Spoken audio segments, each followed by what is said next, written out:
Colorado heads out to the Rose Bowl to take on UCLA. Thought I had figured this team out early in the season. They lose 4 or 5 games. Obviously, they had some tough opponents early on, but they've now won 2 in a row against Stanford and Arizona State. I'm more confused about this UCLA team than ever. Yeah, who knows? I mean, they've looked really good the last 2 weeks, and they looked so bad up until that point. Outside of the 19 minutes where they scored 50 points against Washington State, they just looked dreadful for the first 5-6 weeks of the season. And here they are the last 2 weeks. They really took it to Stanford, and then they took it to Arizona State last week. Like, okay, maybe they've got this figured out. I thought that last year at one point too, and then they were really up and down. So I don't know what to expect out of this UCLA team this week. I think that the one thing we've always known, they've got athletes, obviously, and Josh Kelly is one of the best running backs in this conference, if not in the country. Mm-hmm. They've got some good athletes out there, and you give some good athletes some confidence, then they can play pretty well. Yeah, if you look at just conference games, the 5 conference games UCLA's played, they rank first in the conference in points per game, first downs, third down conversion. They look great if you just look at those games and take away what happened in non-conference play. Yeah, and there was a point in this year where they were last in all that stuff, and they couldn't. I think the first 3 games through non-conference, they scored 14 points each game, and it just looked dreadful. Well, now they're sitting here, and if they win out, they're the South champions, and winning out's tough. I mean, they got this one, and then they have USC, and they still have Utah, so winning out's gonna be tough. But they're in a situation that if they win out, I mean, they're 5 games into their conference schedule, I think it is, and if they win out, they're the South champs. So they've turned it around quite a bit. Dorian Thompson-Robinson was knocked out against Arizona State, but he's been practicing this week with a brace on his knee.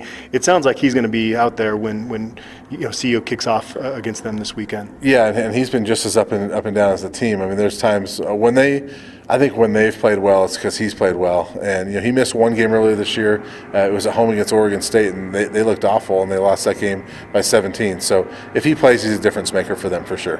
Defensively, they had the worst defense in the conference, one of the worst in the country, and they've been improving a little bit, but still, it wasn't that long ago that I think Oregon State put 48 on them. Yeah, and they played better the last couple of weeks, but yeah, it was, I think, 3 weeks ago that Oregon State, it was 48-31, I think it was. So yeah, this is still a defense that can give up a lot of things. And I think, what we saw from Colorado last week is Colorado still has an offense, even though the previous 2 weeks were bad, mm-hmm. They've still got an offense that can put up some big numbers and really sting some people. So the Buffs have got an opportunity here to put up some points.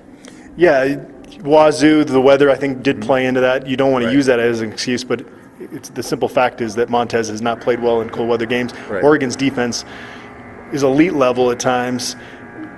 Colorado's going to score some points here, but it's tough to make a prediction in this game just not knowing what UCLA team's going to show up to the Rose Bowl on Saturday. Or which CU team's going to show up. I mean, early in the season, 4 games in, you thought, wow, let's mark UCLA as a win here because CU's playing really well and UCLA's just dreadful. But now it's like, well, UCLA's playing better and CU's not. So I don't know which team's going to show up on either side. Are we going prediction now? Go for it. Okay. You've been Mr. Optimistic at times this season. Is that going to continue here? I have been Mr. Optimistic, and I will say the last 2 weeks I have been spot on with the opponent's point total. I haven't always been right on everything else, but I've been spot on that. Okay. I'm going to go with the Buffs in this. I'm going to be optimistic. They have played well against UCLA. They've played well in the Rose Bowl. They haven't won, but they've played well down there. I think they're a better overall team than UCLA if they're playing their A game. I'm going to go with the Buffs 35-31. 35-31, okay. I see a similar, again, it's a common theme here. Shootouts is what I've been predicting all season. Right. I'm going to stick with that, obviously, with this matchup here. But I'm going to go with UCLA. Just the trajectory of these programs here the last 2-3 weeks, okay. I got to give UCLA the edge. They're in the Rose Bowl, which is not exactly a great home field advantage given the lack of support they get there. But I'll say UCLA wins 35-34. This is a huge game, obviously, for this program and its psyche going into these, the last 3 games after this. Right. You win at UCLA, you have Stanford coming here, you feel pretty good. If you don't win at UCLA, Stanford's gotten better. You start to wonder if they're going to win another game this year. Yeah, and then you have Washington after that, and Washington's been up and down, and Washington could be a 5-5 type of team at that point. I mean, when you look at Washington's schedule, so how much how much of a chance do you give the Buffs there? I mean, things could play out. You're right that if they win this game this week, you got 2 at home against teams that have been vulnerable this season. Maybe you get 3 in a row and get to that bowl game. I don't know. All right, it's a 7 mountain kick at the Rose Bowl.